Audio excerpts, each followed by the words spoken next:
Senhor Abravanel, ou como é mais conhecido, Silvio Santos, é um ícone da televisão, considerado o rei da televisão brasileira. Conquistou muitas coisas durante a sua vida e não para de conquistar até hoje. De camelô das ruas do Rio de Janeiro a um empresário de sucesso, com empresas enormes compondo seu grupo, o Grupo Silvio Santos. A mais conhecida delas é o Sistema Brasileiro de Televisão, ou como é mais conhecido, SBT. Não se engane achando que esse é o único empreendimento do Silvio Santos. Além do SBT, temos outras empresas, como a Jequiti, rede de hotéis e outros empreendimentos. Entre eles, até mesmo um banco. Com tanto sucesso nos negócios, o Silvio se tornou uma das pessoas mais ricas do Brasil e do mundo, se tornando bilionário. Foi candidato a presidente da República. No entanto, não só de acertos e vitórias se vive. Também temos alguns tombos na vida. Entre os tombos, temos a falência do banco que ele criou. E isso quase comprometeu as outras empresas, quase levando à falência do Silvio.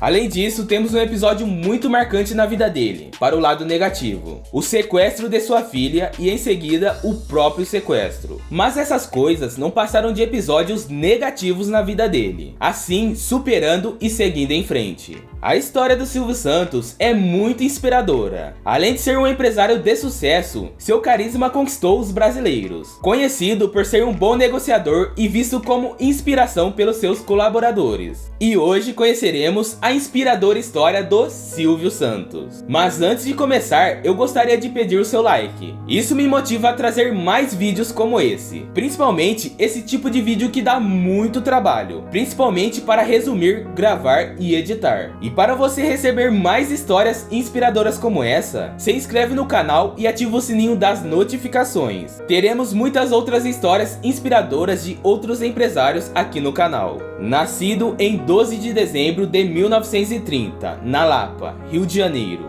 Filho de imigrantes judeus, nascidos no antigo Império Otomano. Seu pai, Alberto, era de uma região que hoje pertence à Grécia, enquanto sua mãe, Rebeca, era de uma cidade que atualmente fica na Turquia. Algo interessante é que o nome de batismo dele é Senhor Abravanel. No entanto, sua mãe achava esse nome muito difícil, então ela chamava ele de Silvio. Ele tinha 5 irmãos, mas passava mais tempo com o Leon, seu irmão mais novo. Durante as eleições de 1946, com 14 anos, ele viu um homem que vendia capinha de plástico para guardar títulos de eleitor nas ruas. Então, ele decidiu fazer o mesmo. E a partir daí, podemos notar uma veia empreendedora e para vendas, por parte do Silvio Santos. O Silvio usou uma técnica para vender com mais facilidade, conhecida como técnica de escassez, onde ele dizia que era a última capinha, assim facilitando suas vendas. Depois de um tempo, ele começou a vender canetas, e para se destacar, ele fazia truques de mágicas. No entanto, essas vendas eram repreendidas, e existiam guardas para fiscalizar.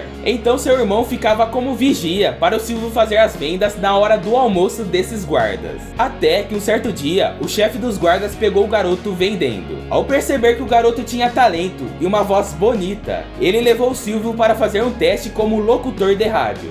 No teste, ele se destacou e conseguiu um emprego como locutor, assim trabalhando 2 meses na rádio. Mas ele percebeu que o salário de locutor era muito baixo. Então, ele voltou para as ruas para ser camelô, já que ganhava muito mais. Com 18 anos, ele foi convocado pelo exército e passou a servir na escola de paraquedistas, assim realizando alguns saltos. Mas devido a isso, os horários eram incompatíveis com os que ele fazia como camelô. Então, ele decidiu voltar a trabalhar como locutor nos dias de folga, a fim de gerar uma renda extra. Para ir trabalhar, o Silvio pegava um barco que cruzava a Baía de Guanabara. Percebendo que a viagem era muito quieta, ele teve a brilhante ideia de colocar alguns alto-falantes na barca. Assim, entre uma música e outra, ele fazia propagandas de alguns produtos. Com isso, ele fez uma parceria com a Antártica e começou a vender algumas bebidas, montando um bar no barco. E podemos notar que o lado empreendedor do Silvio é forte, sabendo identificar oportunidades e executando elas. No entanto, essa barca acabou quebrando e tendo que ficar parada por algum tempo. Então, o diretor da Antártica, sabendo do potencial do Silvio, chamou ele para passar um tempo em São Paulo. Assim, o Silvio começou a trabalhar em São Paulo como apresentador de espetáculos e animador de caravana de artistas. Nessa época, ele se formou como técnico em contabilidade, mas não seguiu a carreira.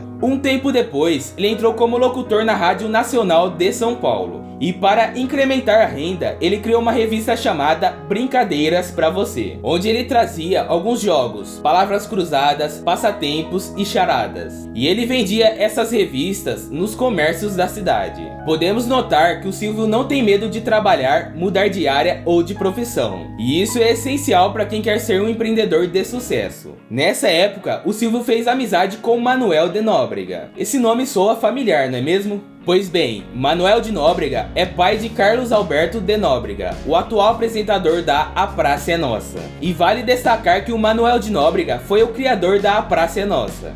O Manuel tinha uma empresa que não estava andando muito bem, estava com dificuldades para administrar. E essa empresa vendia brinquedos a prazo, onde o cliente pagava prestações de uma caixa de brinquedos ao longo do ano e recebia na época do Natal, mas ele estava com dificuldades na entrega. O Manuel de Nóbrega então pediu a ajuda do Silvio para resolver a situação da empresa. E ele conseguiu fazer isso, onde o Silvio assumiu o controle da empresa. E o nome dessa empresa é Baú da Felicidade, que se tornou uma marca muito forte após o Silvio assumir, onde a empresa cresceu muito. O Silvio Santos estreou seu primeiro programa na televisão, chamado de Vamos Brincar de Forca, onde ele passou a fazer propagandas do Baú da Felicidade nesse programa. E com o tempo, o baú começou a aumentar sua gama de produtos, passando a distribuir, além de brinquedos, eletrodomésticos, carros, casas e outras coisas. Para suprir as necessidades do seu empreendimento, entre os anos de 1965 e 1975, o Silvio fundou e comprou mais de 10 empreendimentos, entre elas a Baú Construtora, a concessionária Vimave, marca de filmes e outros empreendimentos. E essas empresas começaram a ser administradas pela holding Silvio Santos S.A. Em um cenário de inflação alta no fim dos anos 60, ele percebeu que o dinheiro das suas prestações do carnê do baú precisavam ser aplicados para que não se desvalorizasse. Então, em 1969, ele fundou a Baú Financeira, que foi embrião do Banco Pan-Americano, que mais tarde incrementou a liderança capitalização ao braço financeiro. E a liderança capitalização é responsável por comercializar a telecena. Agora, vamos partir para a trajetória da criação do SBT, seu empreendimento de maior sucesso. Bom, o Silvio Santos já tinha uma grande fama como apresentador na TV paulista, que em 1966 se tornou a TV Globo. E quando o contrato do Silvio Santos estava chegando ao fim, os executivos da Globo quiseram mudar algumas cláusulas do contrato, coisa que o Silvio não aceitou. Então, após conversas com Roberto Marinho, eles assinaram um contrato, onde o Silvio ficou mais 5 anos na TV Globo. Devido a muitas mudanças da Globo no horário, programação e na própria grade do programa, o Silvio começou a desgostar das ações da emissora. Então, ele decidiu comprar 50% da Record.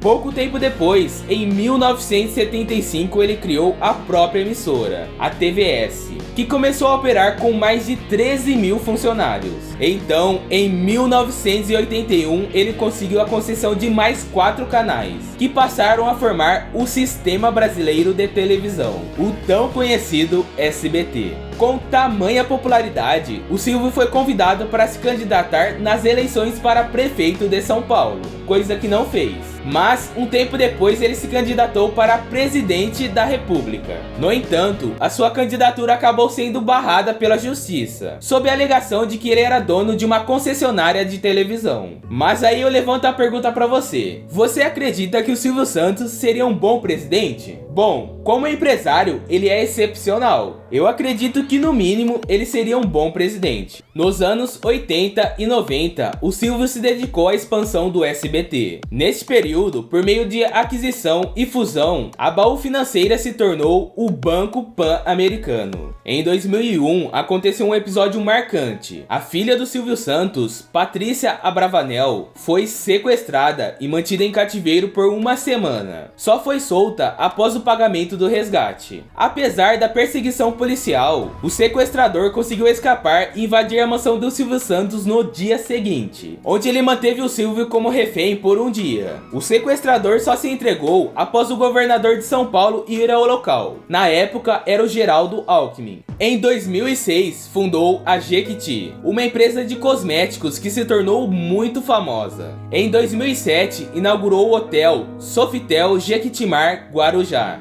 No entanto, depois de décadas com os empreendimentos dando certo, o Silvio Santos passou por um episódio que quase levou ele à falência. No final de 2010, foi descoberto um rombo bilionário no Banco Pan-Americano, banco que o grupo Silvio Santos era o principal acionista. O Silvio então colocou seu patrimônio à disposição para pagar a dívida. E essa história do Banco Pan-Americano é muito complexa. Daria um vídeo só para explicar ela, então eu não vou entrar muito em detalhes. Se vocês quiserem, eu posso fazer um vídeo contando ela. Bom, assim o BTG Pactual comprou a parte do grupo Silvio Santos, e o Banco Pan-Americano se tornou o atual Banco Pan. O Silvio foi casado com Maria Aparecida Vieira Abravanel, e ela infelizmente veio a falecer em 1977. E atualmente ele está casado com Iris Abravanel. O Silvio tem 6 filhas, 2 do primeiro casamento e 4 do segundo. Após o rombo do Banco Pan-Americano, suas filhas decidiram ficar mais perto dos negócios. O grupo Silvio Santos emprega mais de 20 mil pessoas, com um faturamento anual atingindo cerca de 2,5 bilhões de reais. E a fortuna do Silvio Santos é estimada em mais ou menos 1,6 bilhões de reais, ocupando a posição de 179 no ranking dos mais ricos em 2020.